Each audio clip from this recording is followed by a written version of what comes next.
너무 찬양들 월 10도를 넘나 해줘가지고 너무나 은혜가 너무 많았습니다. 오살리 기도원 대성전 주 강사로 선 것보다도 오늘 굉장히 감동을 받고 영광을 받았습니다. 너무 은혜로웠습니다. 그런데 마지막에 왜 생명나무를 불러가지고 마음을 설레게 해요? 생명나무 하면 또 우리 강영준 목사님이 생각나고 내가 18번으로 부르다가 밀려난 사람입니다. 여러분들 정말 우리 송추 반석전원교회 이렇게 깔끔하고 천장도 높고 공기도 좋고 이런 곳에 우리 임문선 목사님께서 낮에 고기로 든든히 배를 불려주시고 그러면은 아침, 오전, 이제 낮, 저녁 이상 없이 피곤하거나 지치는 일이 없는 거고 내 시간에는 조금 10분쯤이 오겠지만은 이 시간 끝나면 저녁 시간에 아주 집회를 드리기 쉽게 배도 적당히 부르고 힘도 있고 우리 이문선 목사님이 그걸 노린 거예요. 이제 보니까. 그리고 막 성령의 불로 오전에 성령이 불 이렇게 했는데 저녁에 이제 또 막 안수하시면서 불을 치고야 할 거예요. 여러분들 소화기를 준비하세요. 진짜 오래간만에 송추 왔습니다. 너무나 공기 좋고 옛날 추억이 어린 곳입니다. 오늘 본문을 정한 것은 이제 2023년도 새해를 맞이했는데 이제 아직까지도 이미 작년 말에 금년에 무엇을 해야 되겠다.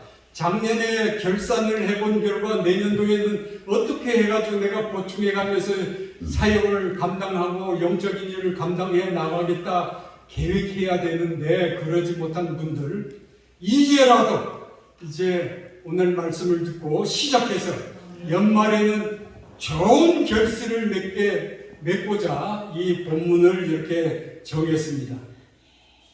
욥기 하면은 좀 말씀이 이해하기가 어려워요. 그래서 또 욥이 하나님께 어찌하여 내가 고난을 당했습니까? 이 고난이 어디에서 온 겁니까? 물어봤는데 하나님은 대답을 안 하시고 동문서답만 하세요. 그런데 하나님이 의미하는 것은 그것은 나의 주권이다. 너희들은 나의 그 뜻에 섭리에 순종하기만 하면 된다. 그 당시 사람들은 욥과 같은 그 사람들은 하나님이 사탄이 두루 다녀가지고 왔는데 그래 욥을 받느냐 욥이야말로 당대 의인이고 내 사랑하는 자라 했는데 사탄이 그 재산을 뺏어보십시오. 뭘 뺏어보십시오. 그런데도 하나님께 충성하는가 보십시오. 그래서 내기를 한 거예요. 내기를. 그런데 그 내기로 해서 욥에게 고통이 왔다면 얼마나 억울한 거예요. 그 당시는 몰랐지만은 후에 성령님의 감동으로 성경이 기록되면서 그 당시에 욥은 그런 하나님과 사탄과의 관계 속에서 이런 사건이 일어났구나 우리가 알 수 있는 것입니다. 이게 계시의 점진성이라는 겁니다. 처음에는 지옥과 천국이 모르지만은 나중에 말세가 다가옴에 따라 가지고 천국이 보이고 지옥이 보이고 그러는 거예요. 또 하나는 우리가 욥에서 신앙의 그 연단, 고난은 하나님의 연단이다. 우리의 그릇을 갖추기 위해서.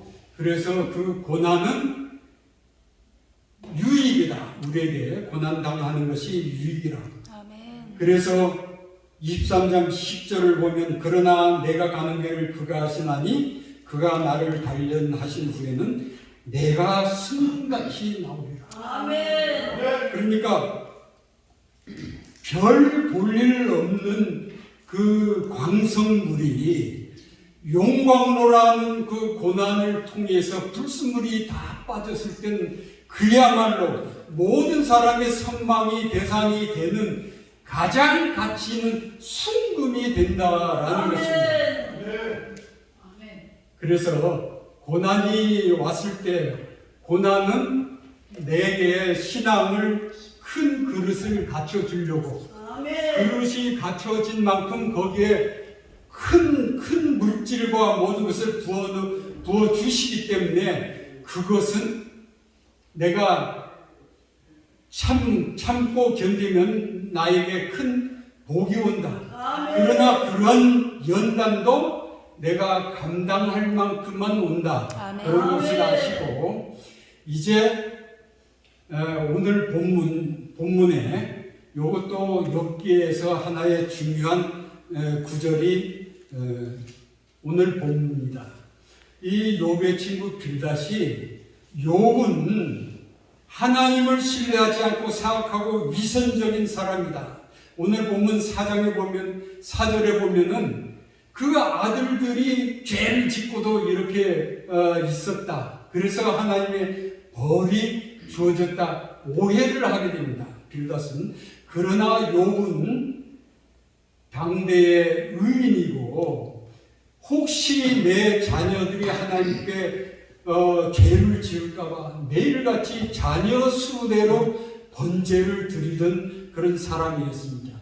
우리가 번제하면 제사 종류에는 번제, 그 다음에 속죄제, 속번제, 화목제 이런 제가 있는데 번제는 그냥 하나님을 섬기는 내 마음의 정성을 표해가지고 하나님께 드리는 제사인데 거기에도 속죄제의 의미가 붙어 있습니다. 그러니까 번제 가장 오래된 제사가 이방인들까지도 드리는 제사가 번제인데 번제에는 하나님을 섬긴다는 그 의미와 내 죄를 속죄한다는 의미까지 포함된 제사입니다.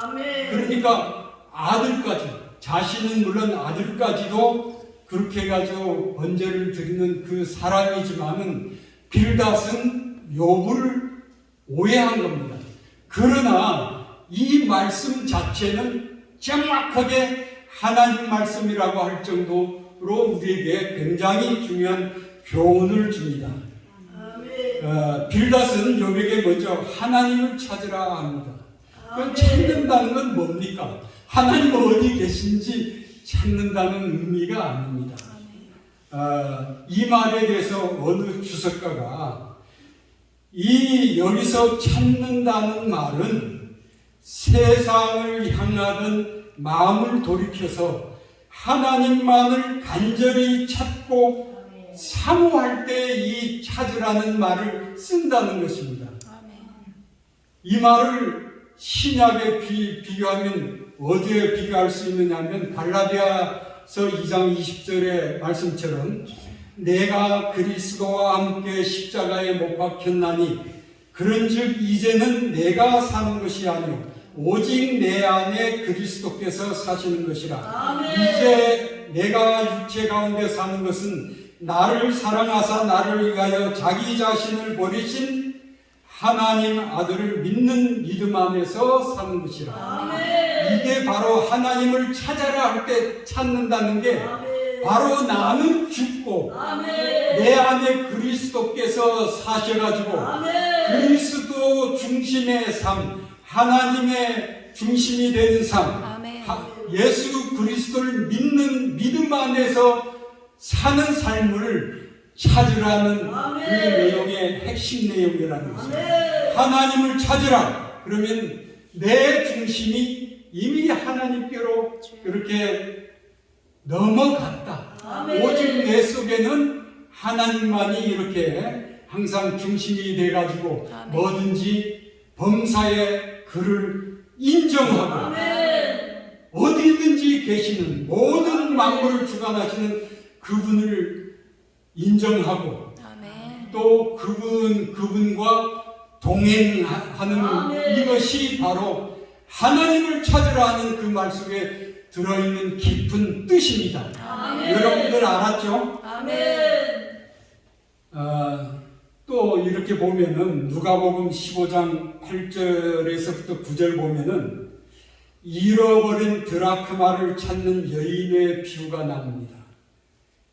어떤 여자가 10 드라크마가 있는데 하나를 잃으면 등불을 켜고 집을 쓸며 찾아내기까지 부지런히 찾지 아니하겠느냐. 아멘. 또 찾아낸즉 벗과 이웃을 불러 모으고 말하되 나와 같이 즐기자.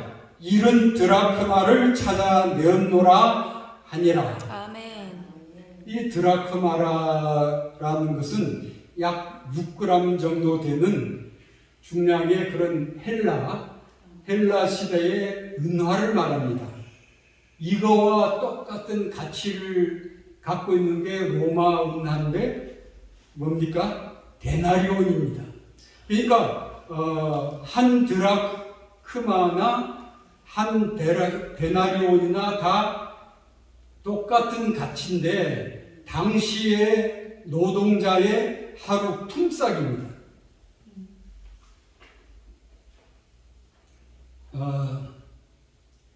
노동자의 하루 품삯이면 한국 같은 경우 요새 10만 원, 15만 원 하잖아요. 뭐 또 어디 뭐 경제적인 그런 후진 국가 가면은 얼마 안 돼요. 뭐 몇 년 전에 블라디보스토크 갔는데 선교사님이 영주권 얻으려고 과일 가게를 차렸어요. 거기에 러시아 여자를 고용했는데 하루 8시간 일을 시켜가지고 한국 돈 10만 원을 줬어요. 월급이. 네? 그러니까 돈 가치로는 비교할 수 없고 노동자의 하루 품삯이다 이렇게 생각하면 됩니다. 그런데 이스라엘 집은 뭡니까?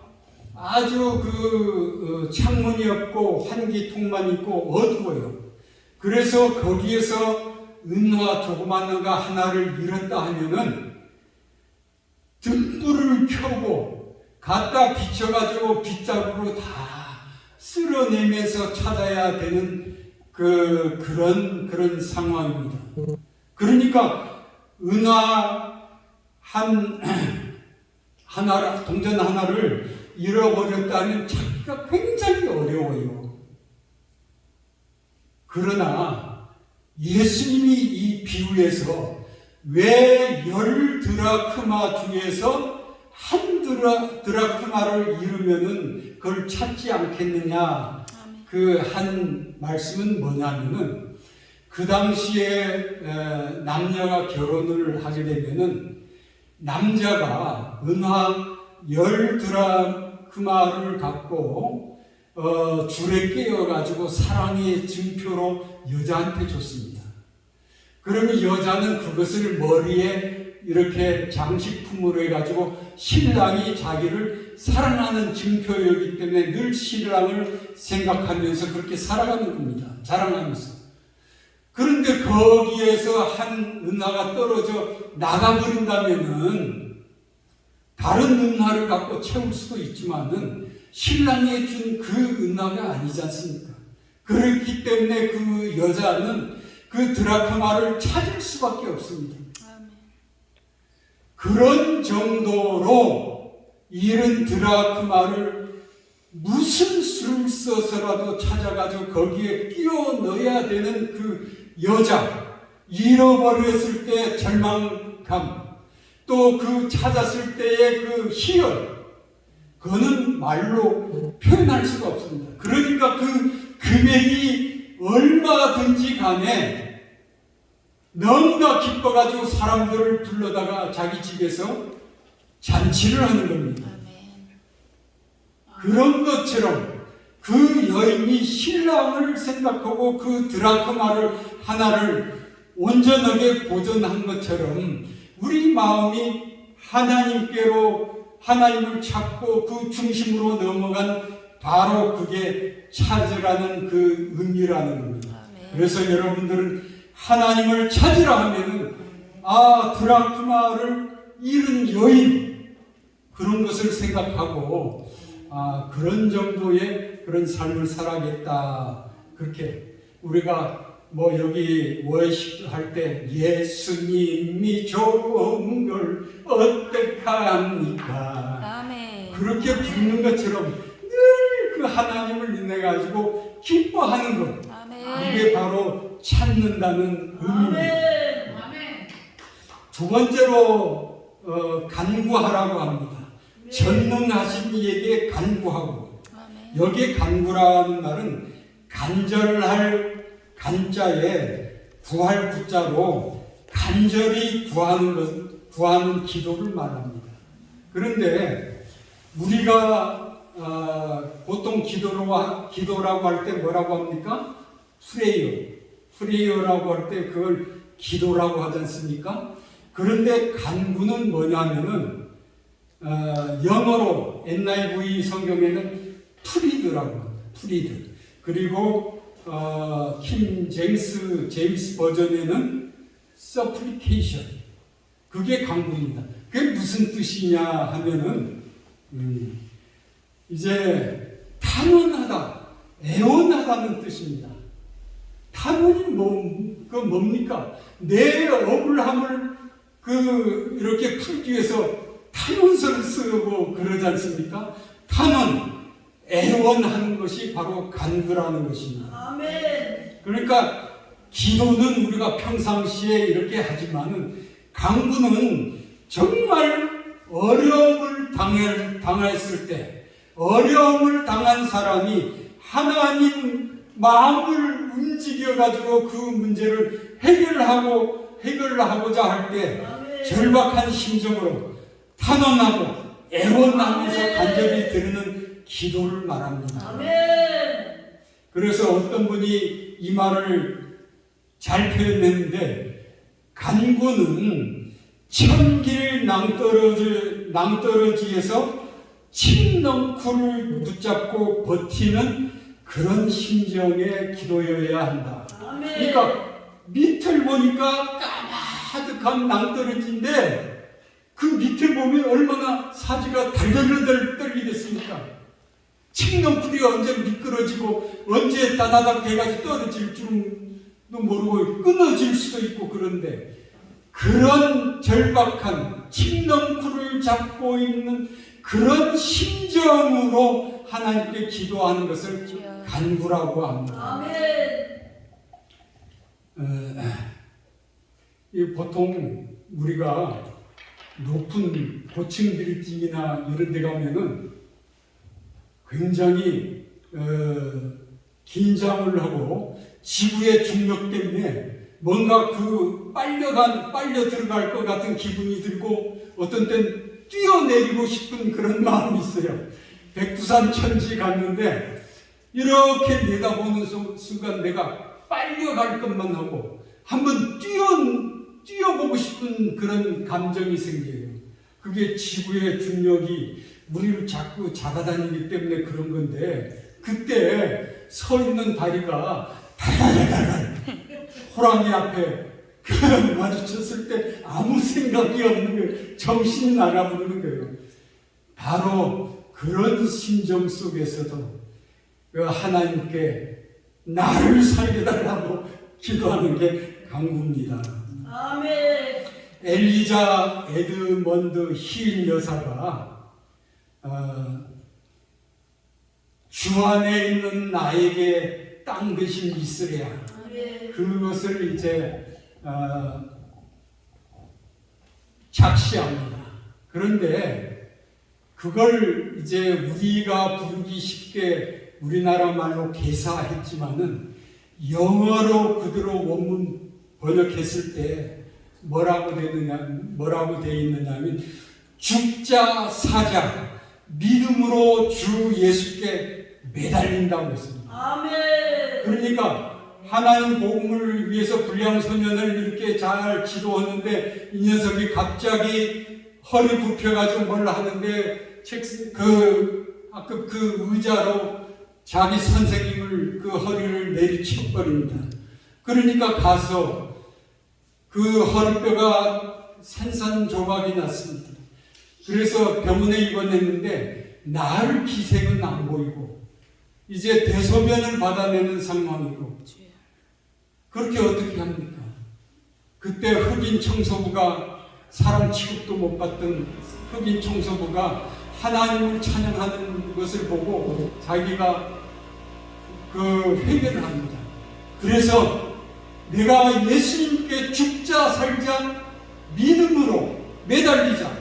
믿음으로 매달리는 것은 뭐냐면 믿음으로 기도한다는 거예요. 아멘. 그렇게 했을 때 산산조각이 났던 그 뼈가 그렇게 붙고 결국 야 하나님 예수님밖에 없구나. 아멘. 그래서 예수 더 알기 원하는 아멘. 것을 작시합니다.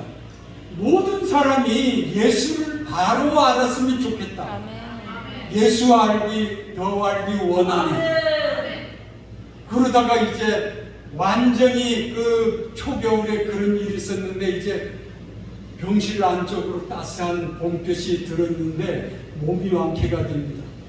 그래서 의사 선생님한테 잠시 외출을 하게 해달라고 해가지고 그 병원 옆에 페어마운트라는 공원이 있는데 거기에 나갔는데 그 봄 햇살이 마치 내 영혼을 비치는 햇살처럼 느끼는 거예요. 그래서 작시한 것이 내 영혼의 햇빛 비치는 주의 영광 찬란해. 그래서 죽자 사자 예수님께 매달렸더니 자기의 불치의 그런 병이 낫다는 거예요. 이런 강구는 하나님께서 반드시 들어줄 수밖에 없는 것입니다. 우리가 잘 아는 그 아시리아의 산헤립이 그렇게 유다로 쳐들어왔을 때 히스기야의 유명한 기도가 두 가지가 있습니다. 그 두 가지가 다 절박한 심정으로 기도하는 간구였습니다. 아시리아 산헤립이 쳐들어왔는데 이 아시리아가 북이스라엘을 멸망시킬 때는 얼마나 잔혹하게 했는지 전부 다 몽땅 다 끌고 가가지고 저쪽 아시리아 그 변방에다 다 흩어버리고 그 딴 이방인들을 다 갖다가 북이스라엘에 채워넣어 버렸습니다. 그러니까 그런 혼혈족이 바로 사마리아인 아닙니까?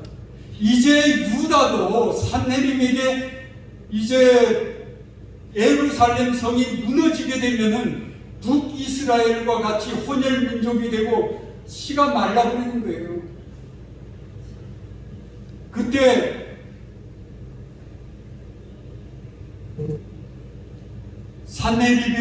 산헤립에서 온 편지를 바꾸는 하나님을 조롱하는 그러한 편지를 바꾸는 정말 옷을 찢으며 통곡하고 이제 베옷으로 갈아입고 그 신하들 데려가지고 하나님 성전에 가가지고 울며 그 랍사게의 편지를 하나님 앞에 읽습니다. 하나님, 우리 위대하신 오로지 유일하신 하나님께서 이렇게 조롱을 받으셔야 되겠습니까? 우리가 이제 풍년등 앞에 이렇게 있습니다. 북이스라엘 보셨죠? 다 흩어버리는 것.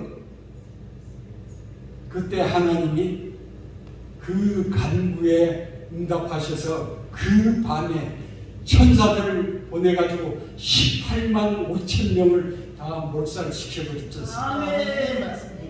18만 5천 명이라는 것은 그 당시에 한 제국 큰 나라가 동원해가지고 인접국을 정복할 수 있는 인원입니다. 대략 20만 명.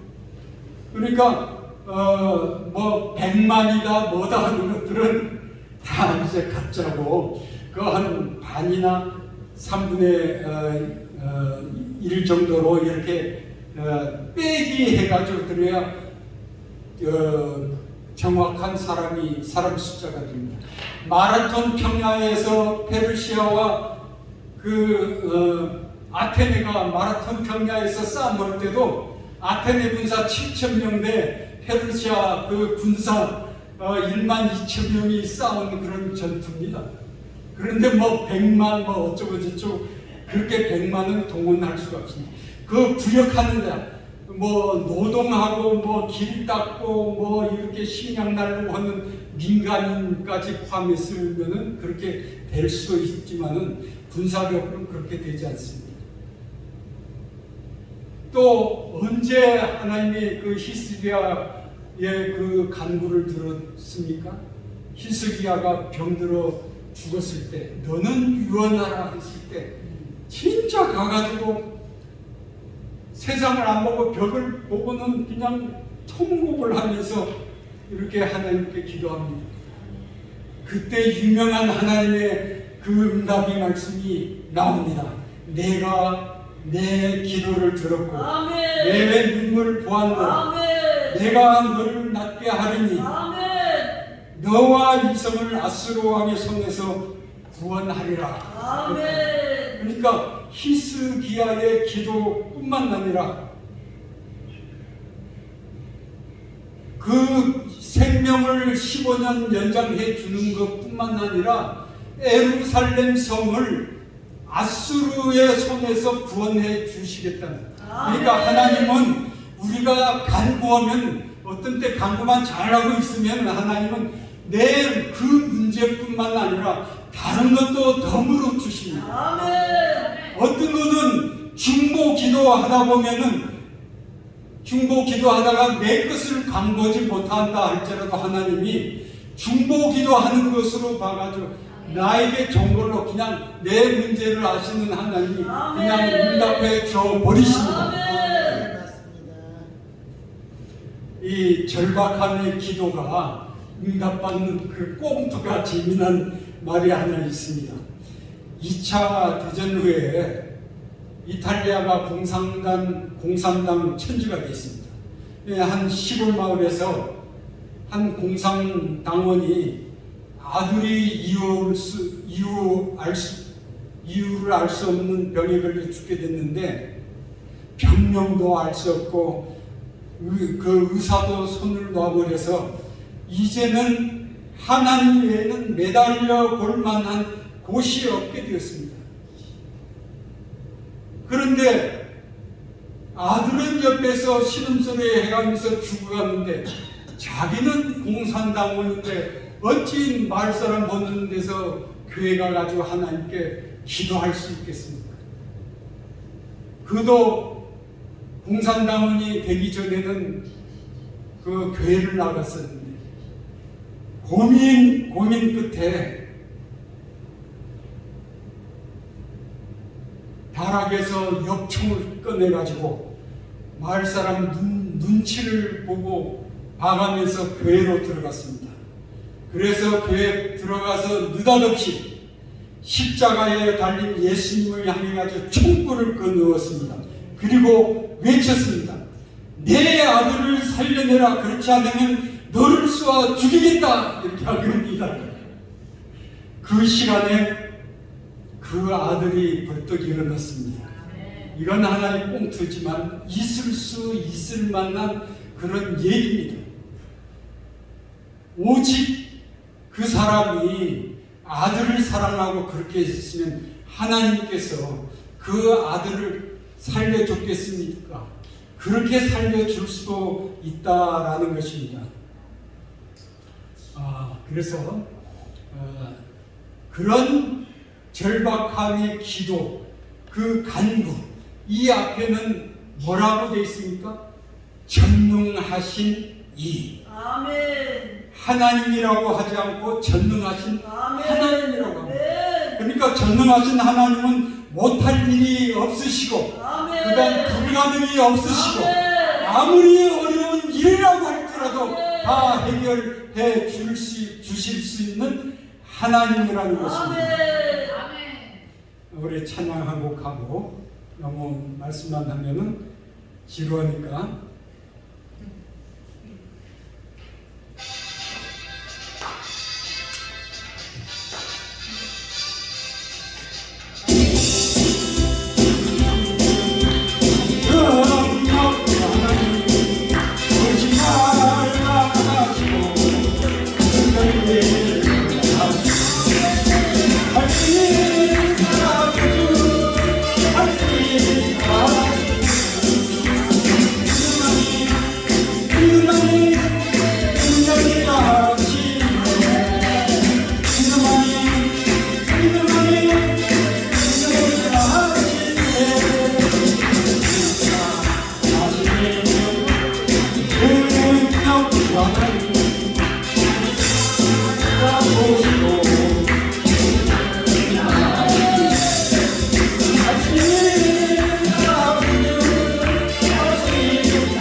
청결하고 정직하라고 얘기합니다. 아멘.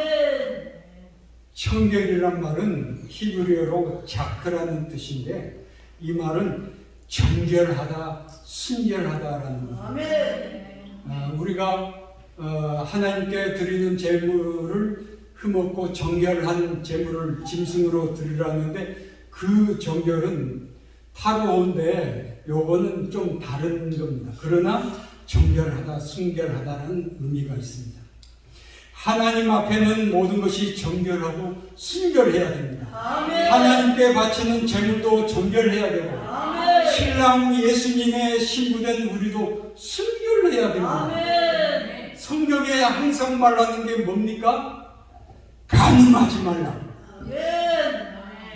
그 간음하지 말라는 남녀간의 그것도 고린도 전서에 있지만은 간음하지 말라고 하는 것은 나 외에 다른 신을 믿지 말고 아멘. 우상을 섬기지 말라고. 아멘. 다른 신을 섬기고 우상을 섬기는 게 바로 간음이라는 거예요. 아멘. 우리에게 예수라는 신랑이 있는데 우리가 예수 말고 뭐 석가모니를 믿고 뭐 다른 우상신을 섬기면 그게 바로 간음이라는 겁니다. 아멘. 간음이라는 의미를 잘 아셔야 됩니다. 그래서 우리는 절대 하나님 한 분 외에는 다른 사람들 절대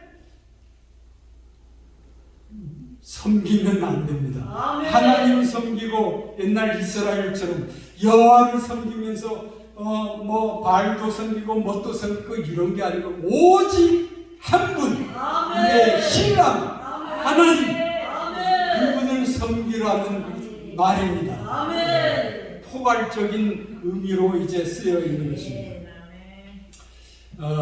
그런데 여기서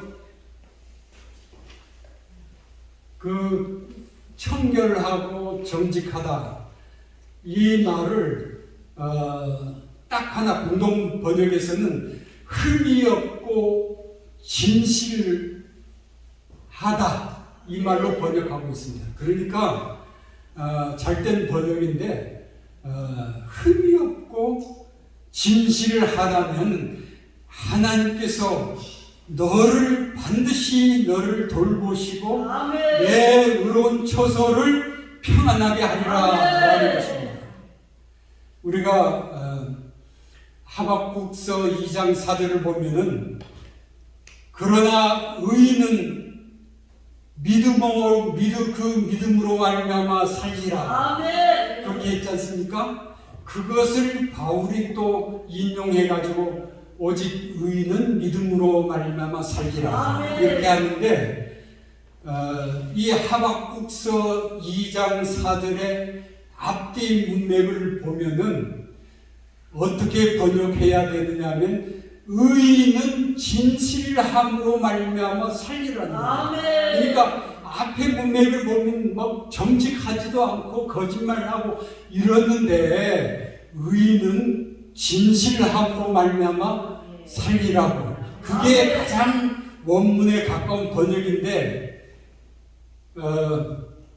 사도 바울 입장에서는 종말에는 하나님 아들이 이 땅에 구세주로 나와서 오셔서 이스라엘을 회복시키고 아브라함과 약속한 아브라함의 씨로 말미암아 모든 민족이 복을 받으리라고 한 그것이 그 유대인의 종말론인데 나중에 그 나무에 달린 자마다 사형수마다 하나님의 저주를 받은 자라고 했는데 저주를 받은 자인 줄 안 예수 그리스도가 다마스쿠스 도상에서 만나 보니까 바로 그 하나님이었더라는 거예요. 아멘.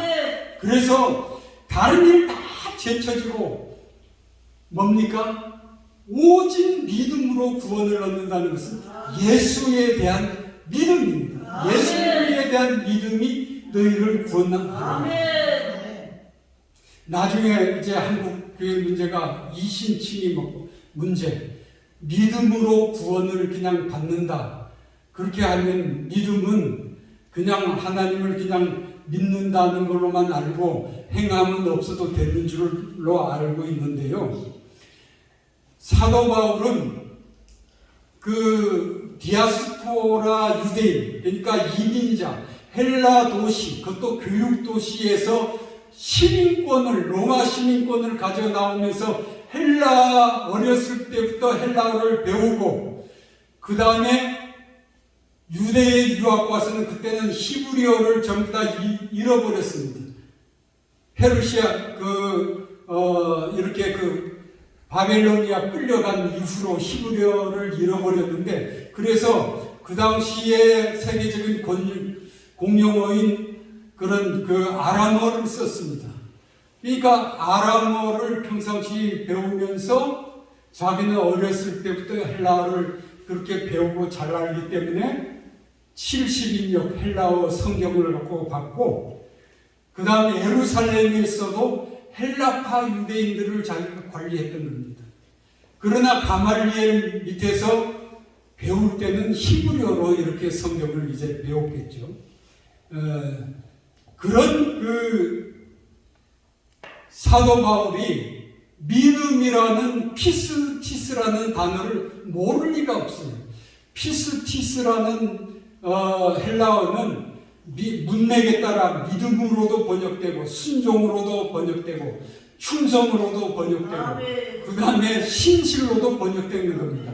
문맥에 따라 가지고 그 내용이 믿음으로도 되고 순종으로도 되고 충성으로도 되고, 그러니까 믿음에는 반드시 순종, 충성, 신실 이런 게 따른다는 게 이제 바울이 헬라어에 도통했기 때문에 이제 거기 때문에 우리가 사도 바울의 이신칭의 문제를 잘 알아야 됩니다. 그래서 여기서 정말 정결하고 순결하고 흠없고 진실하다라는 것은 우리가 하나님 앞에 죄가 없어야 되고, 그 다음에 우리 삶이 누가 보기에도 예수 그리스도의 향기가 나는 그런 삶을 살아야 된다라는 것입니다. 아멘. 제가 작년 중순부터 1월 중순까지 노로결석으로 한 달 동안 아파 누웠습니다.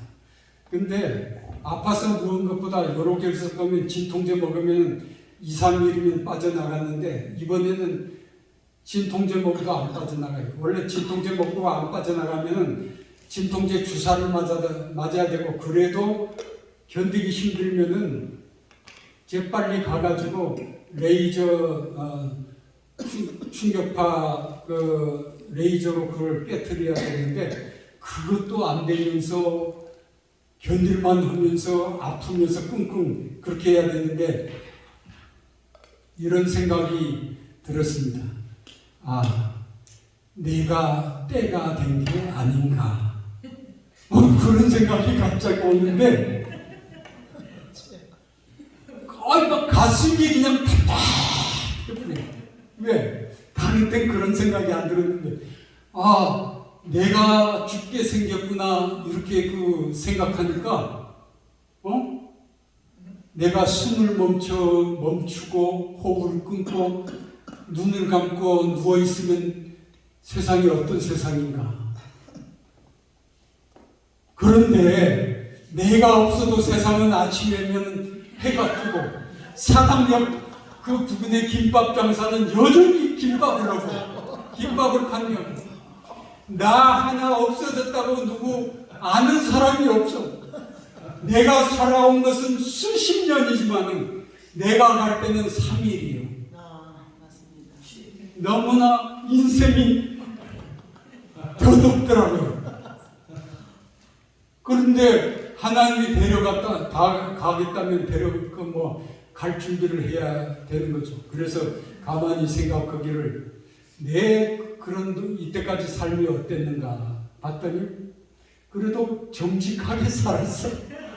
사기 안 치고 거짓말을 안 하고 난 그 이득을 좋아하지 않고 내가 베풀고 내가 거짓말을 한 거 있다면은 전화 받기 싫은 사람 전화 왔을 때 우리 집사람한테 없다고 그러나 그거밖에 없어. 그건 하나님이 하실 거예요. 그리고 또 하나는 야 이제 서랍과 컴퓨터를 정리해야 되겠다. 혹시 내가 죽은 다음에 아들놈이나 누구나 봤을 때 내가 아버지로서 흠있는 것이 있으면 안 되니까 그런 것들을 없애고 서랍에 옛날에 찍어놓은 사진들 한번 봐야겠다. 지금은 핸드폰에 다 저장되어 있지만 그건 핸드폰에서 지우면 되고 서랍에 있는 사진은 그건 꺼내가지고 봐가지고 버려야 되겠다. 이렇게 딱 보면서 내가 간 다음에 우리 집사람이 서랍을 뒤져가지고 사진 봤을 때 이 쌍놈새끼 자기가 그렇게 할 수 있는 사진은 전부 다 꺼내서 그렇다 왜 그러냐면은 앞으로 내가 살아도 그 우리 아들이 그 사진을 갖고 자기가 보관하고 유지하지를 않을 거 아니에요. 어차피 그러면 내 손에서 정리해야 된다 해가지고 검은 비닐 봉지에 넣어가지고 꽉 싸가지고 그 쓰레기 봉지에 놔가지고 그냥 숨겨놨다가 우리 집사람 없을 때 밤에 나가가지고 쓰레기를 버렸어요. 그래서 우리는 참 그러는 거예요. 정직하게 세상을 살아가고 하나님 앞에 죄를 지어서는 안 되겠다. 그런 사람을 하나님께서 분명히 돌보시고 그 다음에 그 모든 것을 창대하게 해 주겠다라는 것입니다.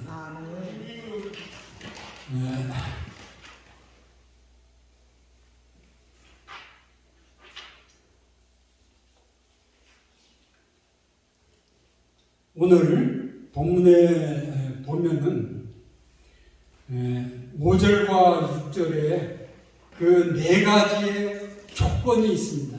그 조건문이라고 하는데 하나님을 찾으며 전능하신 이에게 간구하며 청결하고 또 정직하면 이 네 가지 조건문 이것을 준행한다면 심히 창대할 것을 하나님은 약속하고 있습니다. 창대하다라는 말의 사전적인 의미는 창성하다, 번성하다, 그런 창성하다 번성하다라는 뜻의 창에다가 그 다음에 클 대자를 씁니다.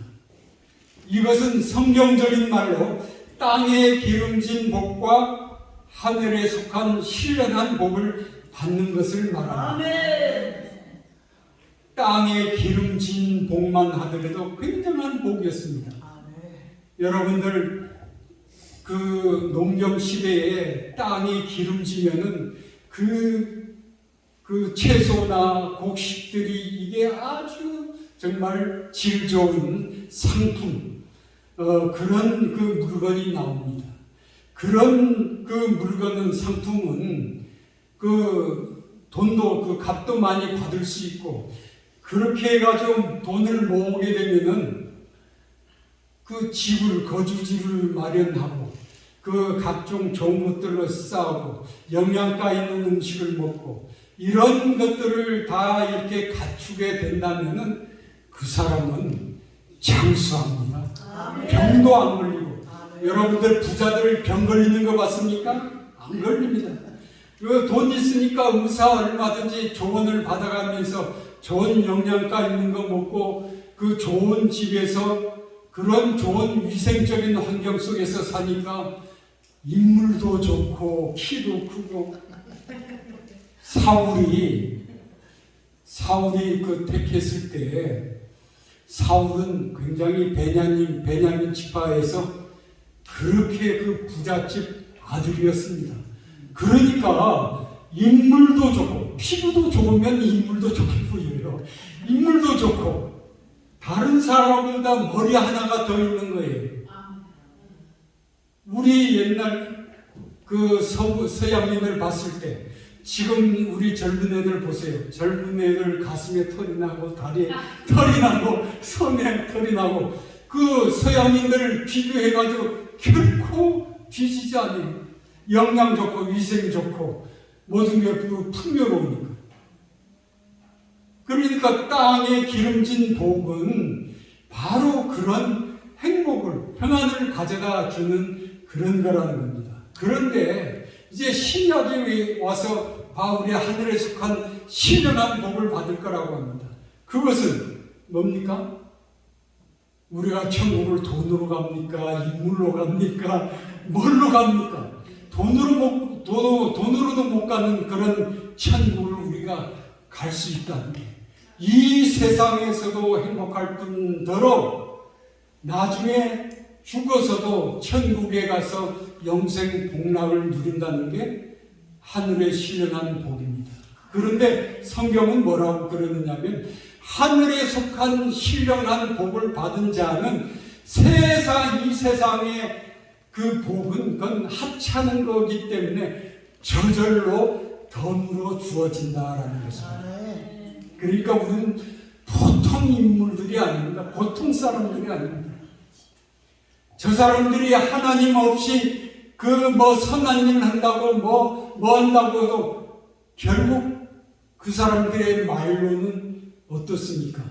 세상 살 때는 그 사람들이 아프지도 않고 떵떵거리고 좋은 차를 타고 이렇게 잘 나가는 것 같지만은 시편 71편에 나와 있는 것처럼 그들이 악인의 형통들이 그 사람들이 종말에 가서야 하나님이 공정하신 분이라는 것을 깨달았다는 거예요. 하나님은 공의의 하나님입니다.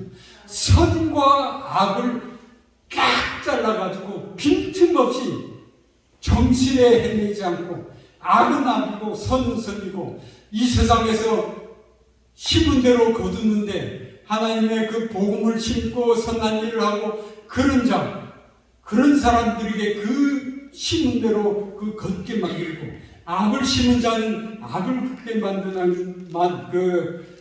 얻게 만든다는 것이 하나님의 공의라는 것입니다. 오늘 본문을 여러 가지 얘기하면서 이제 하나님 중심, 내 안에 예수 그리스도 하나님께서 중심된 그런 삶을 살면서 어려운 일이 있을 때마다 아까 비유한 거 있죠? 엘리자 에드먼드 힐 여사, 죽자 살자 믿음으로 아멘. 예수께 매달린다. 아멘. 그런 말이나 그 히스기야의 그 간구나 그 칡넝쿨 천길 낭떠러지에서 칡넝쿨을 잡고 절박한 심정 속에서 살려달라고 애원하는 것. 어떤 애원이냐? 저 이슬람 국가에 갔는데 권총을 여기 딱 쏴가지고 이놈 방아쇠만 당기면 넌 가. 그때 아이고 살려주십시오 살려주십시오 제발 살려주십시오